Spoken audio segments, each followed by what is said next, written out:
Hola chicos, ¿cómo están? Mi nombre es Ezequiel Díaz, soy licenciado en Higiene y Seguridad. Me desempeño como docente en el nivel secundario en la materia Normas de Seguridad.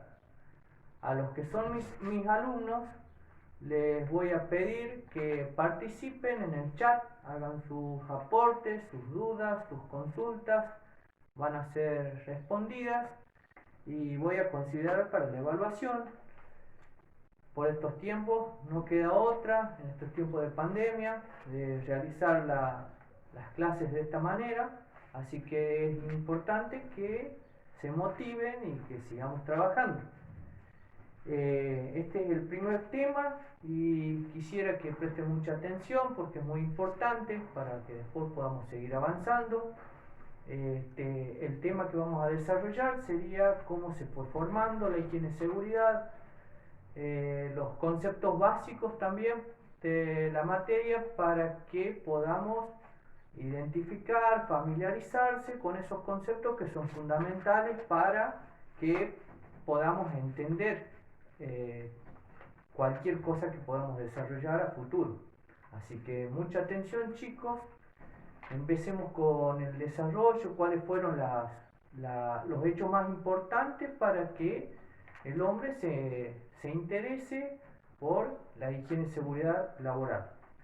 Sabemos que desde siempre el hombre fue a buscar recursos trabajando, ya empezando por la edad de piedra, el hombre recurrió a hacer sus primeras armas, sus primeras herramientas y tuvo que salir a buscar sus alimentos por la caza, por la pesca, matando animales y bueno, en toda esa actividad ya seguramente hubo golpes, hubo enfermedades, así que en esos tiempos seguramente el hombre fue a prueba de error.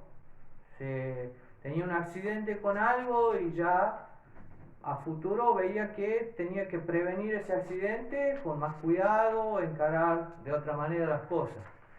Luego en la época de bronce, la actividad cambió,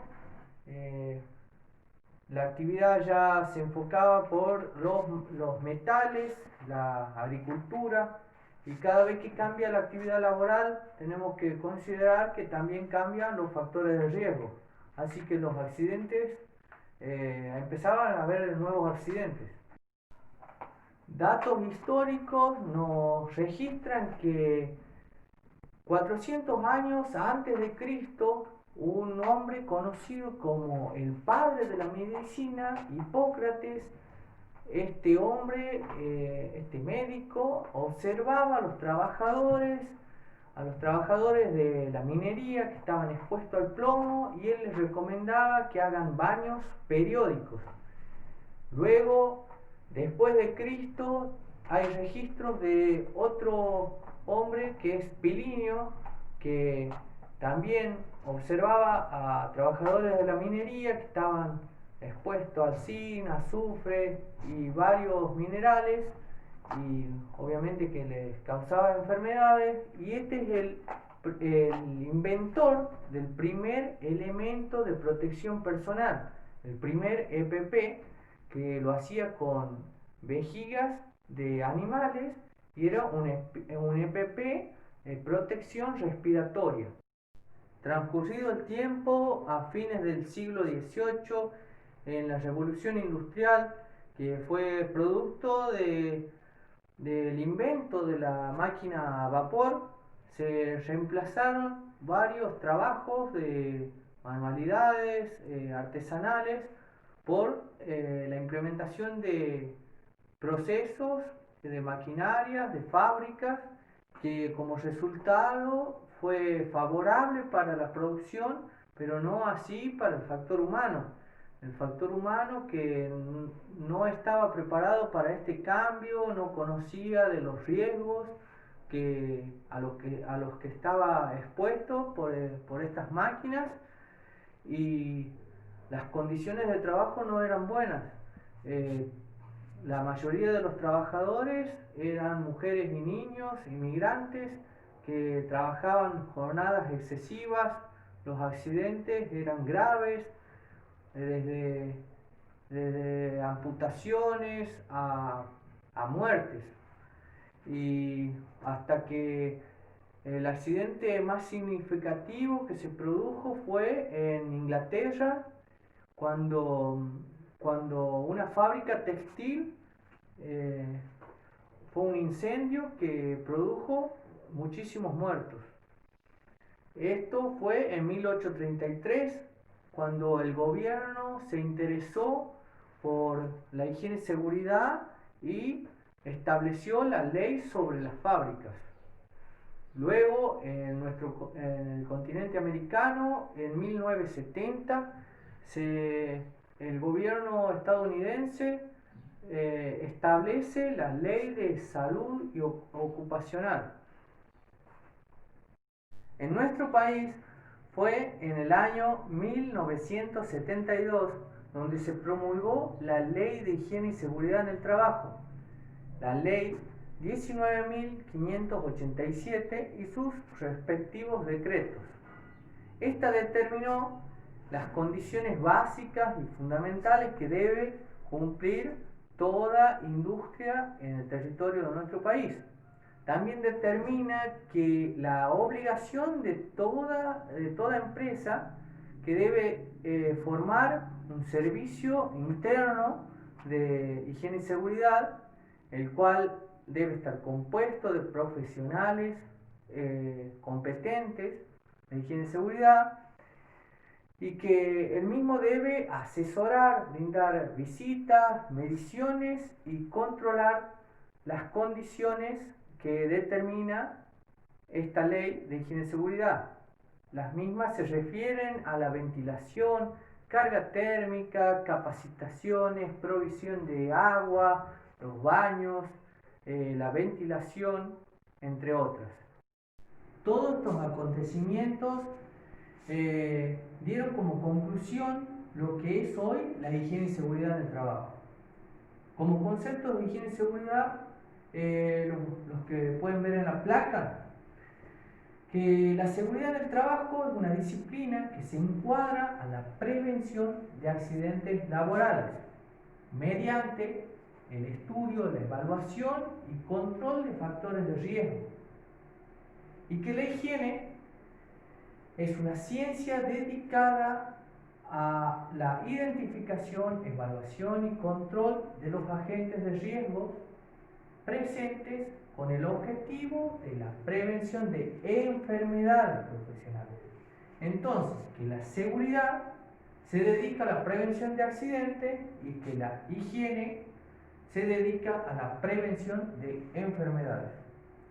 Y que los dos evalúan, miden los riesgos que están presentes en el área de trabajo, a lo que está expuesto el trabajador. Entonces, si estamos hablando de accidente en la parte de seguridad, estamos hablando de daño y estamos hablando de que está expuesto a peligro el trabajador. ¿Por qué peligro? Porque la definición de peligro que encontramos en ISO es una norma internacional de higiene y seguridad, que es la 45001, nos dice que es una fuente con potencial para causar lesiones y deterioro a la salud. Si la simplificamos, es una fuente, es un ente con potencial de causar daño. Para simplificarlo, es algo que nos puede causar daño. Eso es peligro. Y ese algo puede ser una persona cuando comete actos peligrosos, cuando ocurre un accidente y decimos fue factor humano, la falla fue humana. Y también puede ser máquinas, equipos, materiales, un ambiente de trabajo, una situación ambiental, algo que pueda causarnos daños. Vamos a definir lo que es una situación, un acto inseguro. Un acto inseguro tenemos como definición que todo acto que comete el trabajador de manera insegura, inapropiada, que facilita la ocurrencia de accidentes. Es una imprudencia, es un acto peligroso, una negligencia que puede cometer el trabajador. Más que todo lo puede hacer por falta de experiencia, por falta de capacitación, desconocer cómo es la tarea, que no conoce cómo es el trabajo. Es una acción del trabajador que puede ocasionar, un accidente. También tenemos como situación, condición insegura, que se presenta en el lugar de trabajo y que se caracteriza por la presencia de peligros no controlados, que pueden generar accidentes o enfermedades. Bueno, recién en el acto peligroso pusimos un ejemplo de un hombre que ponía suplementos para llegar al lugar de trabajo en vez de poner un andamio, una escalera. Bueno, estaba en una parte inestable. Una condición insegura puede ser también una escalera que esté en mal estado, que la madera ya esté marcada, que no respete las medidas, el distanciamiento de la pared, que en el piso haya aceite, que se pueda patinar la escalera. Eso puede ser un ejemplo de situación.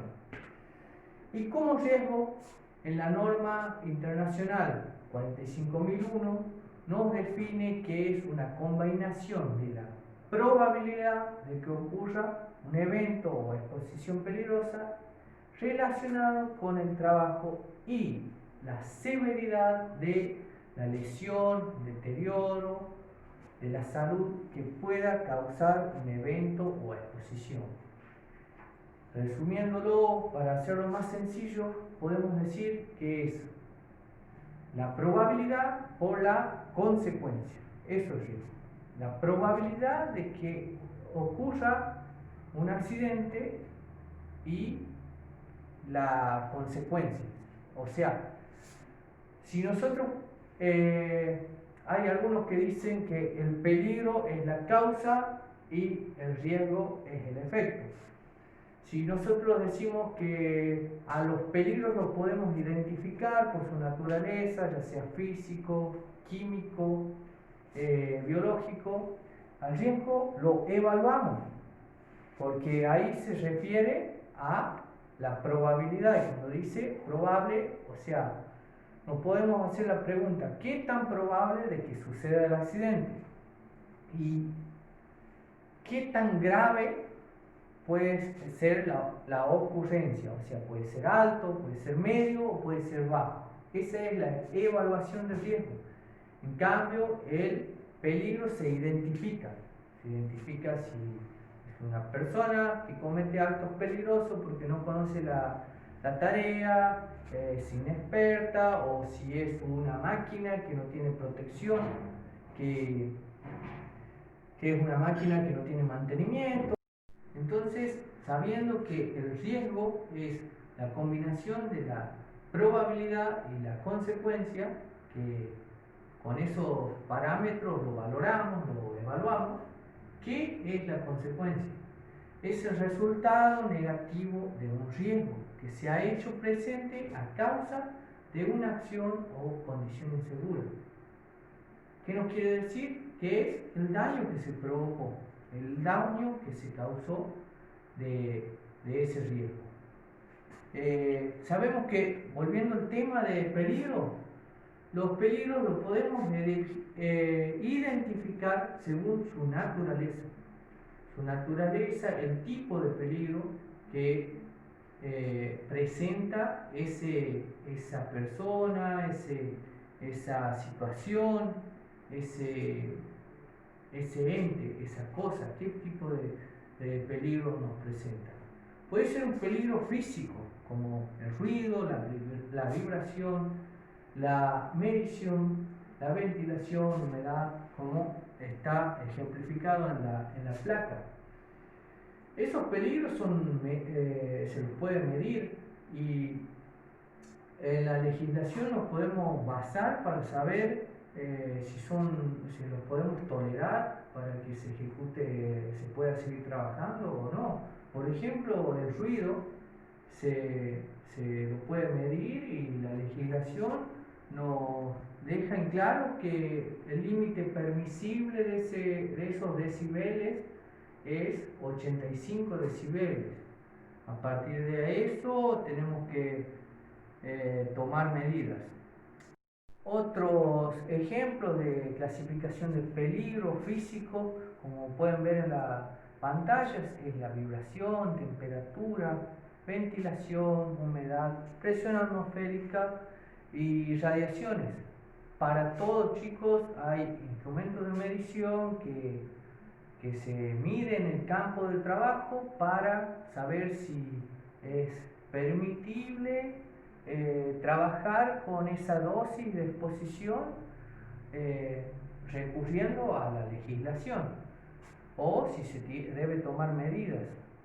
Podemos hacer una actividad en el chat, podría ser a dónde podemos encontrar, en qué tipo de trabajo podemos encontrar estos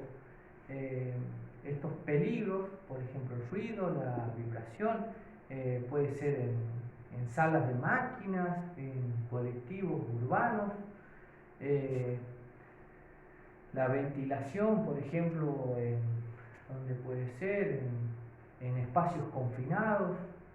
En espacios confinados se usan métodos para suministrar ese oxígeno, esa ventilación, pero bueno, esas son medidas de control que veremos pronto. En clasificación de peligros químicos podemos encontrar sustancias, vapores, compuestos, polvos. Por ejemplo, en los surtidores de nafta, sin ir más lejos, el producto de nafta se evapora y estamos expuestos a aspirar, inhalar eso. Así que los invito a que comenten y puedan dar más ejemplos. Con biológicos, peligros biológicos, está de moda ahora el virus, el coronavirus. Dicen que todavía no tenemos mucha información de cuánta dosis o qué tan expuestos estamos y ya nos contagiamos y adquirimos la enfermedad. En peligros ergonómicos, cuando nos referimos a actividades, trabajos que las posiciones de trabajo, los movimientos, por ejemplo movimientos repetitivos, nos pueden ocasionar una futura enfermedad profesional, como se le llama. La iluminación inadecuada, un peligro ergonómico, y para todo tiene su consecuencia, que sería el riesgo de su enfermedad. Así vayan relacionando qué es un peligro y qué es un riesgo. Por ejemplo, en una actividad de un hombre que está en un corralón y hoy en día vienen las bolsas de cemento de 50 kilos todavía, y esa persona tiene que cargar bolsas de 50 kilos y eso excede la condición que puede levantar una sola persona. Eso le puede transmitir una enfermedad futura. Por eso pronto van a empezar se tomó la decisión de que las bolsas de cemento vengan de 25 kilos cada una, para que no ocasione una enfermedad, una lesión para el operario que trabaja todo el tiempo con eso. Es un ejemplo. No se olviden, comenten. Como peligros psicosociales tenemos condiciones de trabajo, grado de autoestima, aislamiento, acoso, jornada de trabajo, monotonía, Les puedo dar ejemplos como para que se guíen. Trabajar por ejemplo, hoy en día, para ir a trabajar en minería, vos tenés que ir a un lugar aislado, más que todo sería siempre cerro o lugares bien apartados de la ciudad, de tu pueblo, de tu familia, y estar eh, mucho tiempo sin el contacto con tu familia. Eso te puede ocasionar enfermedades psicológicas o la carga horaria, simplemente estar tanto tiempo trabajando en el día y jornadas largas también te pueden afectar las responsabilidades, el exceso de responsabilidad, de presión, de que no te paguen bien, o sea, el acoso, como dice ahí, que te estén, o sea, que no te garanticen de que de tu permanencia, tu estabilidad laboral, seguramente te puede ocasionar esos riesgos, digamos, que son enfermedades a causa de estos peligros psicosociales. Como peligros mecánicos tenemos piezas en movimiento, baranda en mal estado, máquinas sin protección. Bueno, los peligros que están ahí ejemplificados, por ejemplo, las piezas en movimiento. Si nosotros estamos en un torno, por ejemplo, y el torno no tiene la protección para esa pieza en movimiento y nosotros tenemos la camisa suelta, algo de lo que podamos ser atrapados, podemos sufrir esa consecuencia de estar atrapado, alguna amputación de nuestros miembros. Otro ejemplo puede ser, mira, baranda en mal estado, puede ser la caída de algún al balcón, caída en altura. Otro ejemplo que puedo dar que no está acá, por ejemplo, un tablero eléctrico y que el operario vaya y no esté clausurado ese tablero, señalizado de que tiene algún desperfecto, y va, toca y te hace un shock eléctrico. Bueno, ustedes me dicen otros ejemplos que pueden ser. Pasamos a la siguiente placa. Tenemos conceptos de incidente. En la norma, como le decía, la norma internacional ISO 45001, que es de seguridad, tenemos la definición de incidente, que es un suceso que causa, un suceso que surge del trabajo en el transcurso del trabajo, que podría tener o tiene como resultado lesiones o deterioro a la salud. O sea, sería un daño, una lesión a la salud o una enfermedad profesional.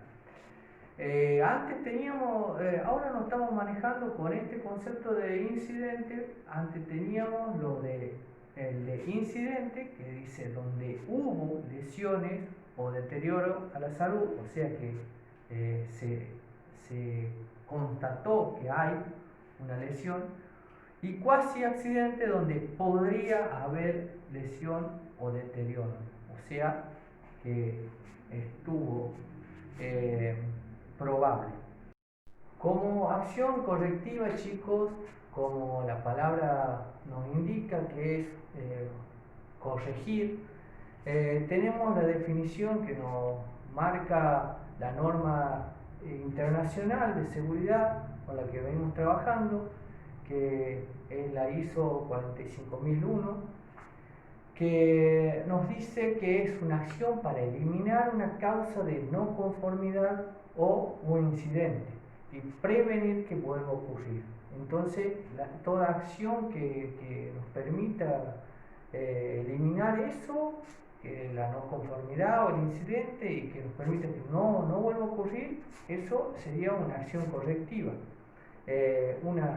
No conformidad, entendemos por no conformidad que es un incumplimiento de un requisito, ya sea de las normas que venimos mencionando o sea de un requisito legal como la ley de higiene y seguridad que nos respalda en nuestro país, que es la 19.587, o la ley de riesgo, que es la 24.557.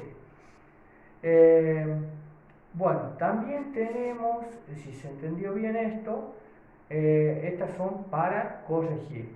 Y tenemos las medidas de control que más que todo se enfocan en la prevención, o sea, que no lleguemos al incumplimiento ese de la legislación, de la norma, que sería una no conformidad. O sea, antes de llegar a la no conformidad y antes de llegar al incidente podemos tomar medidas. La definición de esto vendría a ser medidas y actividades que pueden aplicarse para prevenir o eliminar un peligro o reducirlo a un nivel aceptable, algo tolerable, que podamos decir, bueno, existe el riesgo, pero no es tan como lo identificábamos los riesgos, que le dábamos valor. Es bajo el riesgo, entonces lo podemos tolerar, lo podemos aceptar, podemos trabajar en esas condiciones, así que le demos para adelante. Existe una jerarquía para estos controles, para tomar, para definir cuál va a ser el control. A ver si se entiende, queda claro. Lo del tema de la medida de control vendría a ser una acción, un método, un procedimiento que se aplique con el objetivo de minimizar ese riesgo que está presente en la actividad, en la tarea que está realizando ese trabajador. Eso sería la medida de control. Y como pueden ver en el esquema, es un triángulo invertido donde la eliminación sería lo más alto, lo más efectivo, como dice, en la jerarquía de los controles.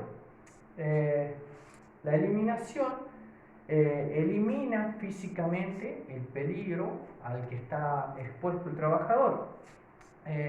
Luego tenemos la sustitución, que es el reemplazo de ese peligro. El reemplazo sería minimizar el riesgo que produce ese peligro que nos provoca. Si nosotros hablamos de eliminar, o sea, lo sustituimos, por ejemplo, sustituimos ese peligro por algo que ya no tiene peligro, estamos hablando de eliminación, estamos hablando de sustitución. O sea, vale aclarar eso. Si hablamos de sustitución, el peligro siempre sigue existiendo, es una disminución. Sustituimos por algo que nos da un peligro de menor escala. En controles de ingeniería nos dice que consiste en aislar a la persona del peligro. Entonces podemos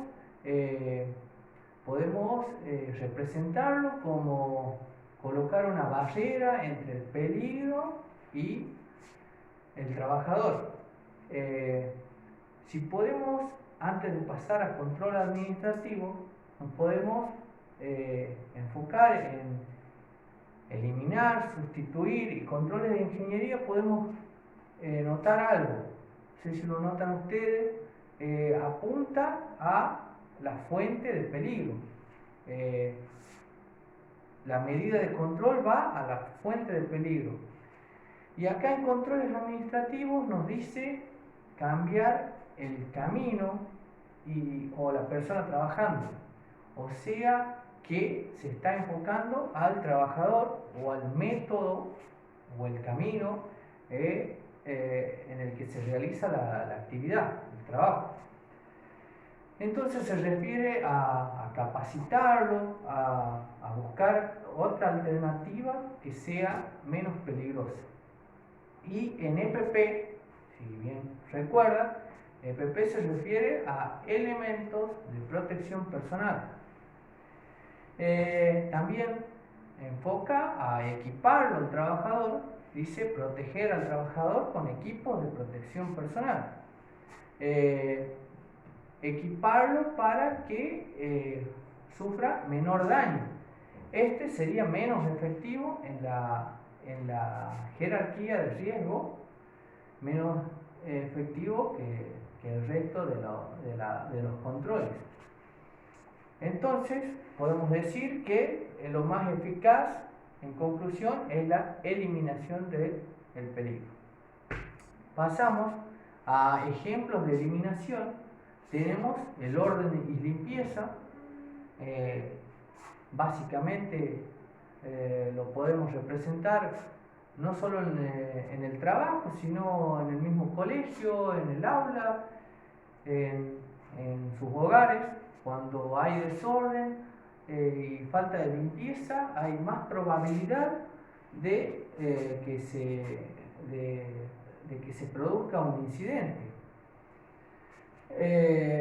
Tenemos también en el dibujo una tapa de cloaca abierto, que alguien puede pasar y caerse porque está destapada. Así que la medida de eliminación de ese peligro sería tapar. También tenemos fumigar, que lo podemos, cuando está hablando de alguna plaga, cuando eliminamos esa plaga. Y si en estos tiempos nos vamos al tema del virus, es desinfectar la superficie, o sea, la limpieza para poder protegernos de algún virus que exista en esa superficie. Otro ejemplo es el desatado de rosca en las medidas de control de eliminación. Este método se utiliza en la minería subterránea para evitar desmoronamiento y eliminar el peligro. En las medidas de sustitución, medidas de control de sustitución, tenemos el ejemplo de cambio de neumáticos. Sería reemplazar, sustituir un neumático y poner uno nuevo. Esto no significa que lo eliminamos el peligro, no significa que no va a reventar el nuevo, sino que se hace un reemplazo por algo de menor peligro.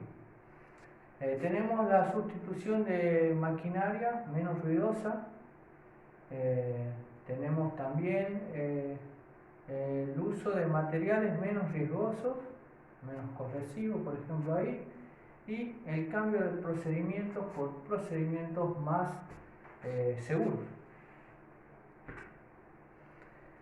En controles de ingeniería tenemos el resguardo de poleas, de correas, en máquinas en movimiento. También tenemos las barreras para evitar caídas a distinto nivel. Tenemos la insonorización y tenemos la extracción y ventilación en tareas de espacios confinados, a donde hay poco oxígeno. Y tenemos controles administrativos. En las anteriores, como ya habíamos dicho, se enfocaba en las tareas, en los peligros, en las fuentes de peligros, y acá en los controles administrativos nos enfocamos más a el personal de trabajo. En el personal de trabajo sirven estos controles administrativos porque son para capacitarlo. Ya dependemos más del personal, ¿no? Tenemos estándares de normas, tenemos permisos de trabajo, en los que previo a la realización de ese trabajo se analizan las condiciones y cuáles van a ser las herramientas y las medidas que vamos a tomar. La reglamentación, como ya habíamos mencionado, ir a la legislación y ver si estamos tomando las medidas que ellos nos manifiestan ahí que debemos tomar para realizar las actividades. y las inspecciones de máquinas, los checklists para ver si están en condiciones. Tenemos también señalización y advertencia, señales de seguridad en las que pueden ser de advertencia, de prohibición. Tenemos el rombo NFPA 704, que conocemos que es para identificar las sustancias peligrosas que transporta o hay en algunas cisternas. Tenemos las barreras que se utilizan para la circulación de vehículos, para evitar que se pasen a un lugar que no corresponde, los conos, las cintas de demarcación y conos con baranda. Los equipos de protección personal, que es el último del rombo. Bueno, tenemos los EPP básicos, que son los esenciales, fundamentales para entrar a una obra, en minería, en la industria. Y también en el agro, que son los chalecos, las gafas, los calzados con punta de acero y el casco. También tenemos los específicos, que son, por ejemplo, ahí hay un mameluco que es poliuretano, de plástico, que eso lo utiliza para fumigar, desinfectar. Hay una careta de soldador, guante de soldador, arnés de seguridad para trabajo en altura y una protección respiratoria con cartuchos que se los puede reemplazar dependiendo de la sustancia a la que estamos expuestos, del polvo químico que queremos filtrar. Y bien, chicos, para terminar con la clase, les quiero dejar dos actividades para que puedan aplicar los conceptos, puedan identificar los conceptos y que podamos asentar lo que aprendimos hoy. La primera actividad sería identificar los conceptos básicos aprendidos en los casos planteados. Van a tener disponibles dos videos con casos para que ustedes puedan identificar cuál es el peligro, evaluar el riesgo, ver cuál sería la acción correctiva y la medida de prevención que aplicarían ustedes. Y de ahí el segundo punto sería marcar la transformación de un puesto de trabajo en relación a la evolución de la normativa. Así que en este punto 2 ustedes tienen que dar un ejemplo de un puesto de trabajo que se les pueda ocurrir, por ejemplo, si es una secretaria, cómo creen que trabajaría, sería el antes y el después de aplicar las normativas de higiene y seguridad. ¿Cuál sería esa evolución? Sin más, estamos en contacto, quiero que participen en el chat, hagan consultas, desarrollen la tarea, estamos en contacto también por WhatsApp, así que bueno, quiero agradecerle también a la profe que me evalúa, porque esta clase también será evaluada para la residencia, y bueno, muchas bendiciones a todos los colegas y muchas gracias.